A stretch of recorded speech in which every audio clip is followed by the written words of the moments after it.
Ayo kali ini teman dan aku mau buat mango sticky rice. Resep ini bisa dijadikan untuk ide jualan. Yang pertama aku mau cuci bersih dulu beras ketannya. Terus setelah cuci bersih, aku rendam aja dia semalaman. Baru kemudian besoknya aku proses. Aku langsung masak aja di rice cooker. Masukin beras ketannya, air, terus santan, daun pandan, sama garam. Untuk takaran airnya, aku masak sama seperti masak nasi biasa. Nah sambilan tunggu beras ketannya masak kurang lebih 45 menit, aku sangrai dulu biji wijen. Biar nggak kebuang waktu, aku juga mau langsung kupas mangga. Untuk buat mango sticky rice ini, kalian pastikan mangganya udah matang sempurna. Ini beras ketannya udah masak. Lanjut ini aku mau panasin pan untuk masak flanya. Masukin susu evaporasi, itu yang membuat flanya tuh makin enak dan gurih. Santan instan 2 saset. Tambahin garam, gula, terus daun pandan. Kebayang nih satu rumah harumnya gimana karena ada daun pandan yang bikin dia semakin wangi. Jangan lupa tambahin air, terus terakhir tepung maizena. Udah diaduk-aduk merata, udah matang, tinggal di plating nih semuanya. Gak nyangka akhirnya aku bisa buat mango sticky rice. Dijamin kalian ketagihan kalau recook resep ini.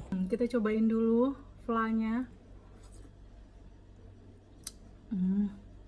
Enak betul. The best. Enak kali.